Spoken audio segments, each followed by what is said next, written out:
મિત્રો આજના વિડીયોમાં આપણે ચેપ્ટરના ત્રિકોણમિતિનો પરિચય એમાં આપણે બીજો દાખલો જોવાના છે કે જે બેઝિક અને સ્ટાન્ડર્ડ માટે મોસ્ટ એમપી છે. તો વિડીયો ચાલુ કરતા પહેલા જે ચેનલને સબસ્ક્રાઇબ ના કરી હોય તો જલ્દીથી ચેનલને સબસ્ક્રાઇબ કરો અને નોટિફિકેશન પર ક્લિક કરો કે જેથી કરીને આપણે કોઈ પણ વિડીયો મૂકીએ તો સૌથી પહેલા તમારી પાસે આવે. તો આજનો વિડીયો ચાલુ કરીશું. જો sin θ બતા sin સ્ક્વેર વડે સાબિત કરો કે cos square θ plus cos into 4θ 1. તો આપણે લખીશું કે sin θ plus sin square theta is equal to 1. તો માટે આપણે sin theta તો એમને જ રહેવા દઈશું. આપણે કોને મસી લઈશું sin square theta ને. એટલે આપણે આન્સર શું લાવવાનું છે cos square theta plus cos raised to 4 theta is equal to 1. આપણે આન્સર લાવવાનો છે. એટલે આપણે પહેલા sin square theta ને હટાવવા પડે તો કંઈક થશે. એટલે sin theta બરાબર 1 minus sin square theta. તો માટે sin theta બરાબર 1 minus sin square theta તો cos square theta.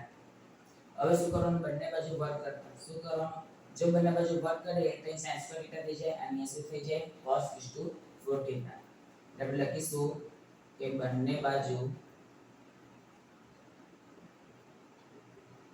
વર્ગ કરતા શું લખવાનું બંને બાજુ વર્ગ કરતા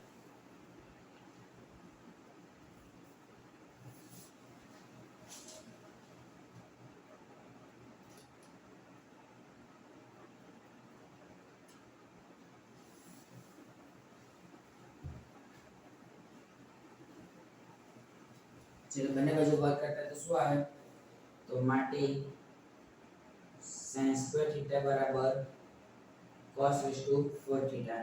તો sin સ્ક્વેર થીટા હવે જો આ એક આપણને મળી ગયું કે cos 4 થીટા. હવે આપણે કોને લાવવાનું છે cos સ્ક્વેર થીટા ને લાવવાનું છે.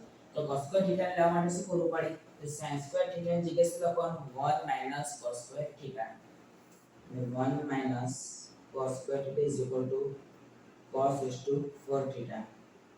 તો માટે તો cos સ્ક્વેર થીટા માઈનસ માં છે તો કઈ જશે પ્લસ માં. તો માટે 1 બરાબર cos square theta plus cos 4 theta.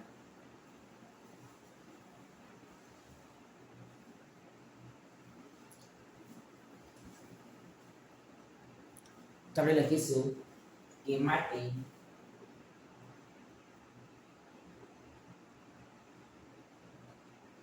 cos square theta plus cos 4 theta બરાબર 1. તો મિત્રો આજના વિડિયોમાં આટલું જ. કાલે ફરી એક નવા વિડિયો સાથે મળીશું.